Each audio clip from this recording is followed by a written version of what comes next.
tous. Peut-on faire son bonheur? Peut-on se rendre heureux? C'est une question qui peut sembler étrange de prime abord. En effet, on a souvent tendance à penser le bonheur sur le plan de l'être ou sur le plan de l'avoir. On est heureux, on espère être heureux, ou sur le plan de l'avoir, on obtient quelque chose, voire on détient quelque chose qui fait ou qui devrait faire notre bonheur. On entend souvent des expressions du type « je suis heureux »,« j'étais heureux de te revoir »,« il a tout pour être heureux », etc. On pense rarement le bonheur du point de vue de l'action. C'est ce que remarque un philosophe célèbre qui s'appelle Alain, qui était né en 1868 et qui est mort en 1951. Et Alain le remarque dans un livre non moins célèbre qui s'appelle « Propos sur le bonheur », dans un chapitre qui est le chapitre 47, qui s'intitule « Aristote », et dans un texte qui avait paru précédemment, d'abord dans un journal qui s'appelait « Libre Propos ». Et ce texte avait paru en septembre 1924. Alors que nous dit Alain dans ce texte? Il nous dit que nous avons tendance à penser le bonheur de façon passive. Quelque chose, une situation, un événement nous rend heureux. On peut penser à d'autres expressions courantes du langage, du type un heureux événement, on attend un heureux événement, on a la joie de revoir ou le bonheur de revoir quelqu'un, sans l'avoir forcément escompté. Bref, un ensemble de facteurs, un contexte, une situation, un événement, des choses nous rendent heureux, nous touchent de l'extérieur. Donc tout se passe comme si le bonheur était une sorte de grâce qui nous était accordée ou le résultat d'un ensemble de facteurs qui nous touchent de l'extérieur. Et pourtant nous savons bien que toutes les beautés du monde peuvent nous laisser froid si nous sommes éteints au-dedans de nous-mêmes. Nous savons aussi que nous pouvons prendre une part active à notre propre bonheur. Là aussi, le langage nous l'indique. On dit souvent qu'on se réjouit de faire quelque chose, ou qu'on se fait une joie de voir ou de revoir quelqu'un, ou d'aller à tel ou tel événement. On peut donc se mettre en quête du bonheur, ou en tout cas se mettre en recherche du bonheur. Alors ça ne veut pas dire que le bonheur est nécessairement à concevoir comme un résultat, comme le point d'arrivée de quelque chose, comme une destination ou comme un point final. Mais peut-être qu'il est à voir plutôt comme une question d'attitude, comme une question de démarche, voire comme un itinéraire, une route ou un chemin, un cheminement. Il y a une phrase célèbre du sage Lao Tse qui est souvent citée, qui est la suivante: « Il n'y a pas de chemin vers le bonheur c'est le chemin ». Alors comment nous rendre heureux? Comment prendre une part active à notre propre bonheur? Il y a plusieurs attitudes, il y a plusieurs démarches qui peuvent nous aider. J'en cite quelques-unes, évidemment ce n'est pas exhaustif. Premièrement, considérer que ce qui nous arrive a un sens, y compris les difficultés ou les souffrances. Ça peut être difficile à entendre, mais peut-être que les difficultés de la vie, peut-être que les souffrances sont là pour approfondir notre vision de l'existence, approfondir notre connaissance de nous-mêmes, notre connaissance de la réalité et des autres. Peut-être aussi qu'une part de notre souffrance face aux difficultés nous vient de notre regard limité sur les choses ou nous vient de notre façon d'aborder ces événements négatifs ou supposément négatifs qui nous arrivent. Il y a d'autres attitudes évidemment qui peuvent nous aider. D'abord le fait de ne pas oublier d'être heureux. Ça peut paraître une banalité de le dire, mais dans la vie contemporaine qui est faite d'actions, d'activités qui s'enchaînent, y compris d'activités de loisirs, ou de performances qu'on doit accomplir, ne pas oublier de revenir à soi-même, de revenir au moment vécu, est l'une des clés du bonheur, pour apprécier le moment présent.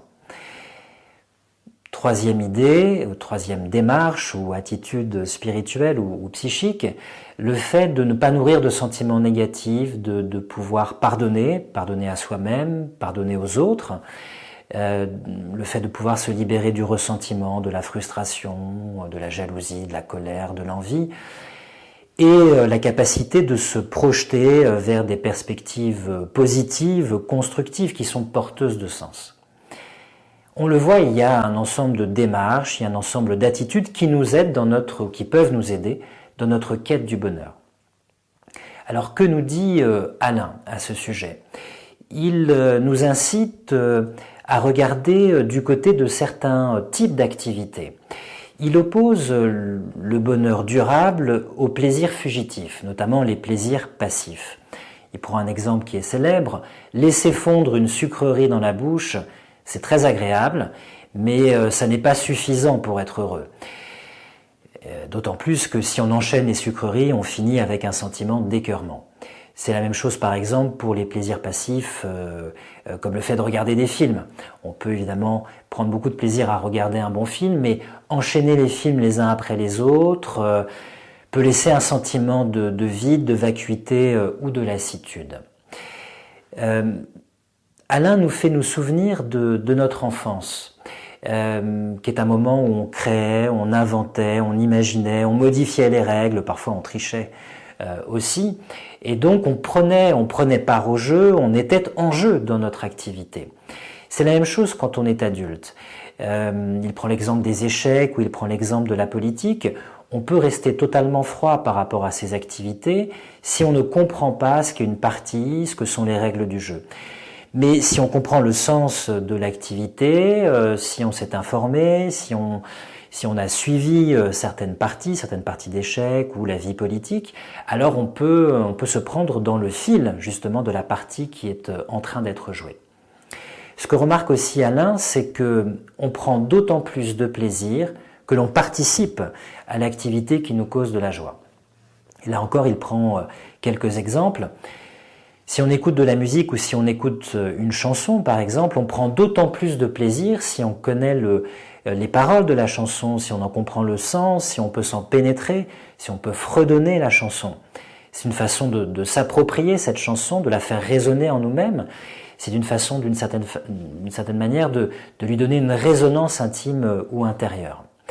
Autre exemple, on peut apprécier la peinture, la sculpture, le dessin, les arts plastiques en général.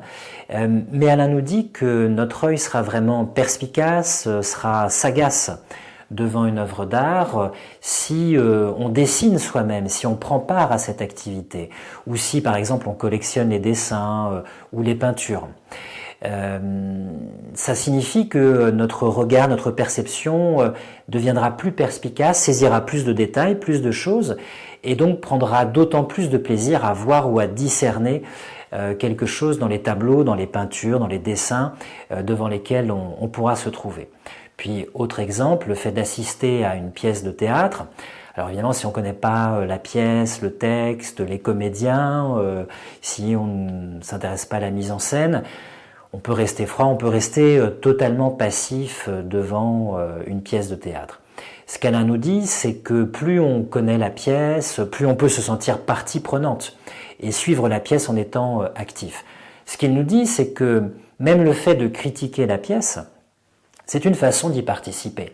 C'est une façon d'être actif ou d'être réactif face à un spectacle qui, autrement, nous laisserait totalement passifs. Donc, Alain nous invite à regarder du côté des activités qu'on peut apprendre toute sa vie et dans lesquelles on peut progresser. Ça peut être des choses tout à fait concrètes. Je ne peux pas citer toutes les activités concrètes qui existent. Ça peut être le jardinage, la couture, le bricolage, que sais-je. Ça peut être des activités relationnelles. Ça peut être des langues vivantes, ça peut être la vie associative, ça peut être un métier relationnel, ça peut être des choses artistiques, quelles qu'elles soient, ça peut être des choses intellectuelles, évidemment, la science, la connaissance de l'histoire, de la géopolitique, de l'économie, bref, le monde de l'érudition ou du savoir en général. Donc, Alain remarque que le bonheur, c'est un plaisir renouvelé. C'est un plaisir renouvelé qui nous vient de notre participation à une chose, à une activité qui nous procure de la joie. Et on peut donc, d'une certaine façon, se rendre maître de son bonheur, participer à son propre bonheur, s'approprier des sources de joie et se rendre maître de ce plaisir qu'on peut renouveler, si ce n'est à tout instant, du moins de façon régulière. Le conseil d'Alain finalement est assez simple. Il nous invite à aller du côté de ces activités qu'on peut apprendre toujours davantage, dans lesquelles on peut progresser, et qui surtout permettent de réaliser notre potentiel humain. Ces activités qui nous permettent d'une façon ou d'une autre de nous accomplir, de nous épanouir, d'actualiser notre potentiel. C'est pour ça que le chapitre s'appelle Aristote, parce qu'Aristote il avait deux concepts importants pour penser la réalité, concepts qui étaient la puissance et l'acte. Et ce que disait Aristote, c'est que la puissance, donc c'est un potentiel, et l'acte, c'est l'actualisation, c'est la réalisation du potentiel. C'est la concrétisation, pourrait-on dire, du potentiel. Donc, ce qui est important dans le bonheur, c'est de se tourner, si on veut se rendre heureux, bien sûr, et non pas jouir du bonheur de façon passive, c'est de se tourner vers des activités qu'on peut apprendre, dans lesquelles on peut progresser, et qui nous permettent de nous réaliser. Donc voilà, si je veux résumer, le conseil d'Alain est assez simple. Le bonheur consiste à apprendre toujours davantage, à faire ou à exercer des activités qui nous permettent de réaliser notre potentiel humain, d'une façon ou d'une autre.